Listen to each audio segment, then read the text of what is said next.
glad this morning that Jesus woke you up and He gave you the opportunity to be here to worship today, to lift Him high. The Bible tells us that when we lift Him up, He will draw us closer to Him. So let's draw closer to Him today by lifting Him up. Will you pray with us today? Father, we thank you and we praise you today, God, for all of your blessings. We thank you for the opportunity, God, to be able to still come together, to still worship you, to still give you honor, to still give you glory, to trust in you, to love in you, Father God. We ask, God, that you would bless the families of our church, bless the families of our community, bless our cities, bless our country, bless our world today, Father. We ask, God, that you would continue to pour out your Spirit upon the earth. And we thank you for it today in Jesus' holy name.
The only thing is we have to get ready for the rain that's getting ready to come and accept whatever that rain is going to look like, whatever it's going to be. We have to have our hands and our arms open and extended and say, Abba, Father, whatever it is that you have for me, fill me up with every ounce of it, and don't let me have anything left behind that you can't saturate.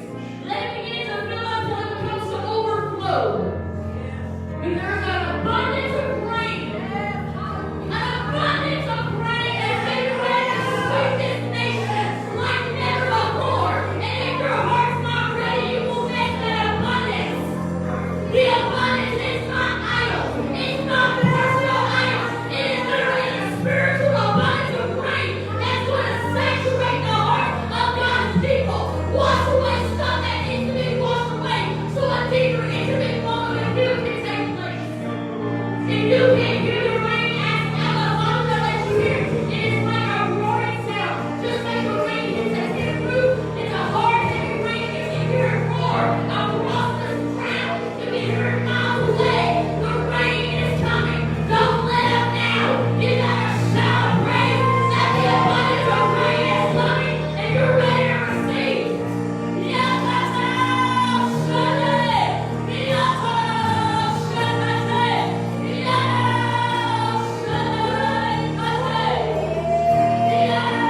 Fill me up.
That we would be so hungry for your presence and your spirit. That we would overflow upon this country. That we would overflow in our cities. That we would overflow throughout this world. Overflow with your spirit and with your presence on this earth. Father, we thank you today, God, for that filling that we can have if we'll get hungry enough for you, Father. We thank you and we praise you today, God, for what you're able to do and for what you guaranteed us you would do. We thank you today, Lord. We praise you for all of your blessings. We thank you today. We want to run We praise you over. today. Jesus, we give you Till we overflow. hallelujah. Over. We thank you, Jesus. Yes, Aren't you Lord. glad that we can have a peace that passes all understanding? And the Spirit of God overflowing in our lives, even in the middle of turmoil, That's right, amen. even in the middle of trouble, even in the middle of chaos. We can have an overflowing presence of God in our lives. That's right. Thank you for joining us this morning, for worshiping with us. Make sure that you comment. Let us know that you're there. Yes, Jesus. I don't know about you, but the weeks have gotten a little longer, it seems like. These last few weeks. It seems like the week takes a little longer to get to the point of worship on Sunday. Seems like every week I miss my church family more. Yes, amen. And I miss that fellowship. I miss that coming together and hugging each other and loving on each other. I'm thankful for the texts and the calls, but I miss that piece of connection and fellowship. And this week I'm thankful.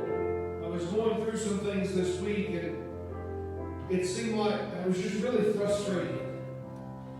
I was looking for answers, and it didn't seem like I was hearing anything, and I couldn't find anything. And Brother Sims came over Wednesday night to do our Wednesday night recharge, and I put him in the prayer room, got him started, closed the door, walked out, went back to my office, and turned on the computer just next door to him, and I could hear him through the wall some, but I was watching and listening and saying, ouch, ouch, ouch, as he talked about peace. And I heard the Lord say some things to me that eased my mind. Amen. See, it's all about when we're willing to stop and listen. Yeah. And then as I was praying about today's service and what to bring to you today, I ended up back in the same scripture, the same text that I used last Sunday. So I'm going back this morning to Mark chapter 4, the same text that we used last Sunday, for a few more lessons. And I want to talk to you this morning about how to have peace in the middle of a storm. Yes. Those that know me know that I am a history fanatic. I love history. Everything that has to do with history. I can bore people with the best stuff of the documentaries. I love that stuff. It can be boring to everybody else, and I'm just sitting on the edge of my seat, watching and listening what happened in the past. I'm a firm believer that if we don't understand where we have been, then we can't see where we're going. That's right, And amen. we can't learn from the mistakes of others if we aren't willing to learn what their That's mistakes right. were. One of my favorite stories in history, and maybe I got this from my mother. Mom's watching this morning, she'll appreciate this. One of her favorite stories, one of my stories, is the story of the Titanic. The ship that newspapers said even God could not sink. Yeah. Newspapers were wrong 100 years ago, they still are today. One of my favorite favorite stories about the Titanic is that of its captain. Even in death, Captain Edward John Smith couldn't avoid being the source of controversy. Many blamed him for Titanic's demise. Critics faulted him for allowing the ship to travel close to its maximum speed, despite reports of ice in the area. It was later noted, however, that Smith was simply abiding by standard maritime practice. At the time, ice was viewed as fairly harmless, and even when previous ocean liners had experienced head-on collisions, the damage had been recoverable. Reports vary widely on how Smith reacted to the sinking of the ship that night, but several eyewitnesses reported this of him: that he was actively helping women and children onto the lifeboats. And he did his very best to prevent panic. Right. In the end, he was believed to have made a final sweep on the ship's deck and offered this simple advice to his crew: "Well, boys, do your best for the women and the children, and look out for yourselves." And we don't know if this story is really accurate or not, but those that watched the blockbuster hit Titanic saw that once he had made his final sweep, he went into the cabin there, I don't know what it's called there, where they steer the ship, and watched the water come in and overtake him. His body was never recovered. He went down with his ship. It's interesting to me that people would report that in the middle of chaos, his stance was to help the women and children and to prevent panic as much as possible. Other reports say that he was the reason the band continued to play. That they hung that on his hat as well. Yes. Keep the music playing until you can no longer play anymore. Many times we get in the middle of a storm and we panic and we give up and we look right and left and we try to figure out what is taking place and where we are going. What's going to happen to us? Right. And the last few weeks I've watched as people have been scared and frightened and afraid of what's going to happen. What are they going to do next? What are we going to not be allowed to do next? And we focus on all of those things. Several years ago, when I first started out in youth ministry, Melissa and I did something with our youth at every church that we served at. Periodically, we would go into class and we would ask them, what do we as a church believe? And it was a little different on where we were at the time, the part of the state we were in, but one thing always remained the same. The youth could usually tell us we believe in God, we believe in Jesus, we believe in shouting and speaking in tongues. And then they would go down the list of what you can't do. And that list got longer than what we believed in. So I came to understand they had been taught and preached to what you cannot do in the church. Come on. But they didn't have a clue what you could do, what you really believed in. So I want to go back to our text, Mark chapter 4, verse 35 through 41. And it says, "And the same day, when the even was come, he saith unto them, Let us pass over to the other side. And when they had sent away the multitude, they took him even as he was in the ship. And there were also with him other little ships. And there arose a great storm of wind, and the waves beat again to the ship, so that it was now full. And he was in the hinder part of the ship, asleep on a pillow. And they awake him, and say unto him, Master, carest thou not that we perish?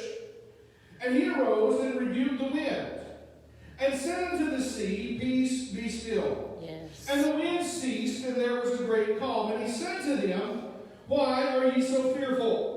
How is it that ye have no faith? Yes. And they feared exceedingly, and said one to another, What manner of man is this, that even the wind and sea obey him?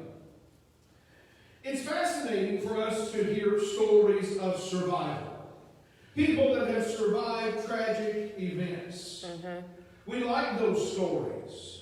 If you watch those, there have been several movies put out in the last few years that are true stories of survival and what happened when something tragic took place. There's one that a woman prayed and her son came back to life. It was out, I believe, last year. There's one of the girl that had the shark attack and continued on with her surfing and her belief in God. There are different things that have come out, and we often pay attention to those for just a fleeting moment and think, wow, how great that is. But that's somebody else's life. It's somebody else's story. So when the storm comes our direction, how do we survive? Yes. How do we find peace? Well, there's something that we can pay attention to here. We're never promised to physically come out alive. But we can know that survival is in our hearts if we trust in Jesus. That's right. And even if we don't make it out alive, and I tell you, none of us are going to make it out of this life alive. Right. Unless we go by way of the rapture, and then we'll be transformed. We're not going to make it just like we are right now. That's right. Amen. Right? So what I want us to know here is there are some keys to spiritual survival and maybe revival too, in this life when the storm comes our way. And the keys that I want us to grasp this morning are, first, who is your captain? Number 2, trust in your captain's leading. And number 3, to realize how much your captain cares for you. And if we understand those 3 keys by the time we break away from each other today, we can know that we have the faith to ride out the storm no matter what the storm looks like. Amen. So first of all, I want us to look at who is our captain. In verse number 35 and 6, it tells us, as we look at this situation, that Jesus said to the disciples, "Let us go over to the other side." Now, Jesus knew they were going from point A to point B. He had no doubt. He didn't say, "Let us get in the boat, and if we make it to the other side, we'll be there." Right. He said, "Let's go. This is where we're going." Oftentimes, we hear a word from the Lord, and we will verbally speak the word, and we will understand this is where we're headed. But then somewhere along the way, we lose track or lose sight of the one who told us to go there to start with. Come on. Are you with me? Jesus was with them in the ship, but they did not understand that he was not just a rider in the ship with them. He was there. He was the one who said, "Let's go." But when the storm came, he's taking a nap. Come on. And they begin to wonder, how are we going to survive when the one that said, "Let's go across this water," is back here taking a nap? So when they woke him in their fear, they questioned him. "Don't you care that we perish? Don't you understand we're about to go under? Don't you understand that the storm is greater than we can survive?" And Jesus did one thing very quick. I brought this out last week. He didn't stand up and rebuke them first. He stood up and he rebuked the root of the problem, That's right. which was the wind. Right. He spoke to the problem itself. Many times you and I are in the middle of our storms, trying to survive, not convinced that we will, trying to find every answer we can, but will not look at the root of the problem. Come on. Many people don't understand that Jesus is in your boat with you. As you sail on the waters of life, let me be a little bit philosophical here. As you sail, maybe poetic, as you sail across the waters of life, understand that you're not in the boat alone. Somebody's there with you. Who is it? Well, it's whoever you allow to be there with you. That's right. Come on. And many times when we're in our traditional church setting, and we're in our traditional Sunday routine, Come on. it's easy for us to stand with other believers and say, Jesus is in my boat. Uh-huh. Jesus is the captain of my ship. Go ahead, And Pastor. we will sing and we will shout and we've all got it put together. You know, Sunday morning is probably the most confused time in America. Mm-hmm. Because the world is looking at the church and the church is putting on airs. Preach, Pastor. And we're trying to figure out where on earth we really stand in this life. Can I tell you this morning that for the believer you should never question. It should never be a concern of who is in the boat with you. If Jesus is in your boat, let him stay. Don't kick him out. Come on. I was a teenager. We had a camping weekend. And in the middle of the night, we got out in the boat. We were alongside the lake. We were out checking trot lines. And they pulled the line up and there was a big old turtle on one of the hooks. They pulled the turtle. My dad took a pistol out and shot the turtle in the head. Should kill the turtle, right? They threw it up over into the back of the boat.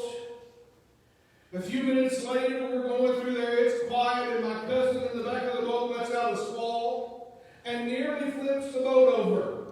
The turtle is moving in the back of the boat. Well, you can't shoot it again as in the boat, right? So Dad gets this big old screwdriver and he sticks it through the turtle's head. That would stop the turtle. It stops moving. We get back to shore a few minutes later. Dad picks the turtle up, throws him over on the ground. A few minutes later, we go to look and the turtle's not there. This turtle had crawled off. Dad goes on the hunt with a flashlight. A few minutes later, he finds it over behind the tree. He picks the turtle up, throws it over into the campfire. Surely to goodness that'll cook that turtle. Get rid of it. Make it stop. The next morning we got up, the turtle is gone. It crawled out of the fire and crawled off somewhere. Come on, Pastor. What's your point, Pastor? Many times you and I forget who is in our boat. Right? And in our chaos, we will nearly flip the boat over trying to get away from the things that scare us the most. Come on, Pastor. Not understanding that our Savior is the one who is there with us as our stabilizing factor. Too many of us look at our life and when a storm hits, we begin to rock and wave with all of the winds and the waves. We begin to ride a roller coaster of emotions up and down and through and over and trying to figure out what is the stabilizing factor in life. Can I tell you, the stabilizing factor in your life is Jesus Christ. That's right. Amen. The captain on our boat gave us the order, let's go over. Now, where are we headed? Well, the old saints would say, if I can just make it to heaven. And it's all they would talk about, if I can just make it to heaven. And I wonder how many of them were miserable all the way through their life just trying to make it to heaven. Some people wouldn't like that statement right there. But I knew some pretty miserable people growing up in the church. I knew some miserable people. Listen to this. There is one thing about this. The disciples knew who Jesus was, but they didn't understand who he was. Right. They knew him as a person, but they did not understand his power. They knew him as a person, but they did not understand his authority. Many of us today in the church understand who he is. We know him as an acquaintance. We know him as a friend. We know him as a person, but we don't understand his authority and power. Come on. We have to listen to him as our captain. Now think about this. In New Testament times, They say that some cities had a sandbar just outside the harbor. And if a boat was there when the tide was out, it couldn't get into the harbor. They couldn't make it over the sandbar. But what they would do is take their anchor and throw it over into the sandbar. That would keep them from going anywhere. Now they're anchored in the sandbar. So that when tide came up, it would carry them on over. They were anchored right there in their stopping place. At the place where they got stuck. I wonder what it would be like if you and I were to drop anchor when we get stuck in life instead of letting the storm blow us away. Right. What is our anchor? Our anchor is the Word of God. Our anchor is our hope in Jesus Christ.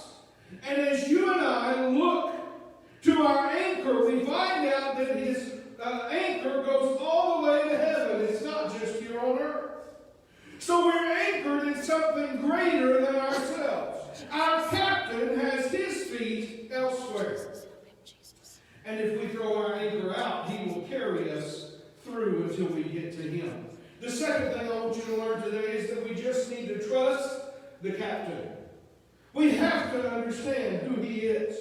The storm that caught the disciples off guard came up quickly that day. That's what typically happened. The Sea of Galilee was known for her sudden windstorms. Cold air would come down from the hills on this body of water, collide with warm air, and then there was a storm out of nowhere. It just blew up. If you spend any time in Orlando, you know it kind of acts that way. You'd be out in the sunshine enjoying the day, and all of a sudden there's a rainstorm. The locals told us when we were down there that it happens every day, and I can witness that. Every day we were there was a rainstorm at some time during the prettiest part of the day. It seemed like every day that happened. Isn't that the way life is for us? Many times we're sailing through life, everything's going good, and all of a sudden, something happens that we don't see coming. All of a sudden, something happens to us. All of a sudden, there's a car accident. All of a sudden, the job goes away. All of a sudden, a business fails. All of a sudden, an illness or death occurs. Just all of a sudden, it seems like there's no warning. There's no flashing lights ahead. There's no way for us to know. But in the moment that we're caught off guard, it never caught Jesus off guard. Come on. So we have to trust the captain who can see farther than what we can see. That's right. Have you ever looked at an aerial picture of something? Someplace that you're real familiar with? I remember years ago there was somebody that came to my grandparents' house, to their door, and they had been up in an airplane and taken some pictures of their property. And they came to their door to sell the pictures. My grandfather bought a little photo of his property. And he bought it just because he'd never seen it from that angle before. And we were amazed how we could see the fence lines. When you're looking face to face at it, you see little sections of it through the trees. But when you looked at the aerial view, you could see the straight line where the fence was. Through the trees. Come on. It was amazing to be able to see it from a different angle. Can I tell you that what catches you off guard does not catch your captain off guard? Right. Jesus sees it coming before you can. Why? Because he sees a different angle than you can see. That's right. Can I tell you that we don't have to be worried? We don't have to be afraid. Even in these uncertain times that we live, people are worried and afraid of everything. It seems like they're fearful of this person or that person. They're afraid of who's in the White House and what they might say or might not say. And if they don't understand what they're saying, make it up. It don't matter anyway. That's what tends to happen in America today. We hear half the story, make up the rest, and Come on, Pastor. That's what we see happening not only in the media, not only in our leadership, not only, but we also see that happening in the church. Come we on. half the story and make up the rest. But can I tell you, Jesus doesn't have to rely on our version of the story. He sees from a different angle. Unlike Captain Smith on that night that the Titanic went down, our captain knew what ship. Our captain is able to change the circumstance and keep the ship from sinking to start with. Yes. The third thing I want you to know this morning is that Jesus does care. I can imagine that fear had gripped the disciples. They had probably already played out their funerals. They probably already understood how they were about to take their last breath. And what can I swim enough to get over that wave over there? Can I make it over to this point? What's going to happen to me next? They were probably having that moment of life spinning before their eyes again, wondering about their family members and all of the things. They were frustrated in the middle of a storm as the boat was filling with water, and they couldn't get themselves out of the mess. The response that they got from Jesus was, first of all, taking care of the root of the problem, and then turning on them. Why is it that you have no faith? Right. Now that statement alone says something to me. If you're filled with fear, you probably have a lack of faith. Help us, Jesus. Because as your faith grows, there's no room for fear. Go ahead. Jesus wasn't afraid of the storm. He knew he possessed the power over it, so he slept in the back of the boat. The disciples, however, worked to no avail, and finally they accused Jesus of not caring whatsoever. I don't know about you, but that's probably a question that many of us have asked from time to time in our lives. When we go through hardships, well, God, don't you care about me? Why do you let these things happen to good people? Why don't you care about us? If you're such a loving God, why do you let bad things happen in this life? Many of us have said that over and over and over in our lives. Yes, amen. Some have gotten angry at God and said, why would a loving God allow that to happen? It is a timeless question. One that has been asked by every person that's ever been on this globe. There's never been a president, a worker, a businessman who hasn't asked that question. Even the most faithful have probably asked that question many times in their life. There's never been a soul who hasn't wrestled with the aching question of the heart. Does God care? When we're in the middle of a storm? As they screamed at Jesus that night. He could have kept on sleeping. Yes. He could have told them just to shut up and leave him alone. That's right. He could have impatiently jumped up and angrily dismissed the storm. He could have pointed out their immaturity, but he didn't. Instead, with all the patience of one who cares and has compassion, he answered the question. He hushed the storm so the shivering disciples wouldn't be able to miss his response. And then he turned to them. Can I tell you that listening and healing is right where he is? Many times we get in such a turmoil in our lives we can't hear anything. We can't hear good advice. We can't hear good counsel. We can't hear the prayers of others. We can't hear that still small voice that speaks to us. We cannot hear the compassion of God because we have not dealt with the storm. There's a story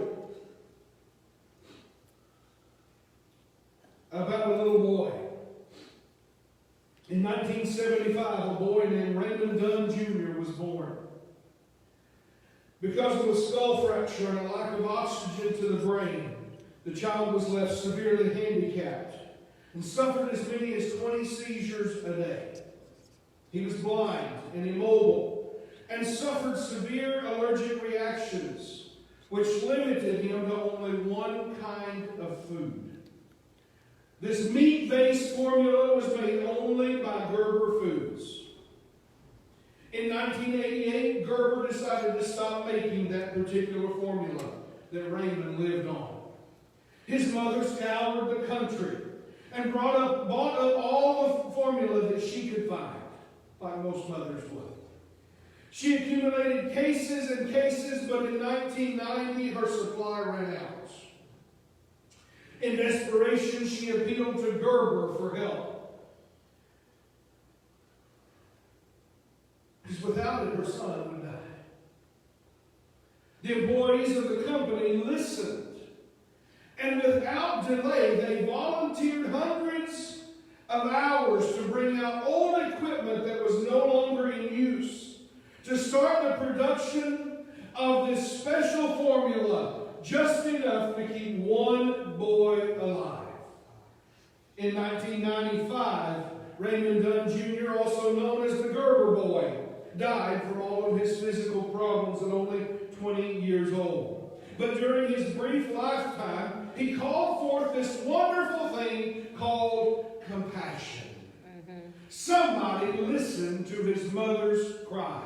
Somebody listened and her prayers were answered. Can I tell you that God has the same kind of compassion for you and I in our troubles that the Gerber company had for that boy? He cares for us and will not let us down. He will make sure that we can make it through. God gives us peace in the middle of our storms by gently reminding us of our purpose, our direction, and our assurance of eternal life with Him. That's right. Amen.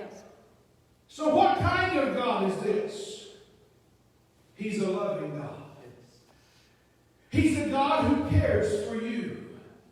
The Bible tells us in John 3:16 that God so loved the world, us, His creation. He loved us so much that He sent His only begotten Son, that whosoever believeth in Him should not perish, but have everlasting life. In other words, that you and I have the promise that Jesus came to be the captain of our ship. He came to live, die, to breathe, to be on board with you in every storm that you go through. Jesus is the captain of your boat. You wonder where your compassion is? Find Jesus. You wonder where love is? Find Jesus. You wonder where peace is? Find Jesus. You wonder where patience is? Find Jesus. You wonder where your answer is? Find Jesus. You wonder where your healer is? Find Jesus. You wonder where your provider is? Find Jesus. He is the answer to every question in your life. Bless Him, Lord.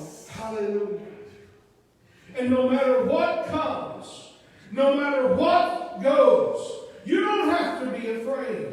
You don't have to be worried. You don't have to look around and scurry and try to figure it out. Because let me tell you, if God loves the animals so much that they don't worry where their next meal is coming from, they don't worry where their provision is coming from, then you don't have to worry either. Because He loved you greater than the animals. Come on.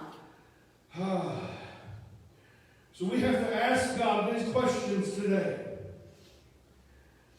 Do we really trust that God has the power over life and death? Do we really have faith to trust Him with our life? Do we really know who the captain of our ship is? Come on. You've heard me say many times that the old statement that God is my co-pilot makes me nervous. I don't like that statement because if He's the co-pilot, somebody else is flying the plane. Come on. Somebody else is guiding the boat. If He's the co-anything in life, I don't want Him to be sitting in the co-chair of my life. Come on. I want Him to be flying and I'll hang on to a wing somewhere. Right. Let me hang on somewhere. Let Him do the flying. Let Him do the directing of the ship. Let Him tell me where we're going in this life. Because I have the promise that when He says, let's go over, we're going over. No matter what the storm is. That's right. Amen. Hallelujah. So this morning I hope as we close that you know today who your captain is. And that your captain is Jesus. Yes. If Jesus is not your captain today, then it is as simple as asking Him to come into your life and take leadership in your life. Yes. I want you to know that if you've done that step, then you can trust in His leadership. can trust in His judgment. You can trust even when things are hard, even when sickness comes, even when bankruptcy comes. You can trust in His leading. Yeah. And 3, I want you to realize that He cares for you. Greater than any other person in your life, He cares for you. Greater than your mother or your father, He cares for you. Greater than your pastor and the friends around you, He cares for you. So today I want us to pray in closing that we would have the strength to continue on. I know we're getting tired. I know we're getting weak. But let me tell you, I want you to be encouraged today. The fellowship of the saints is wonderful. It is a wonderful thing that we have in our lives and we have to come together. But you can survive this even without that Sunday morning fellowship.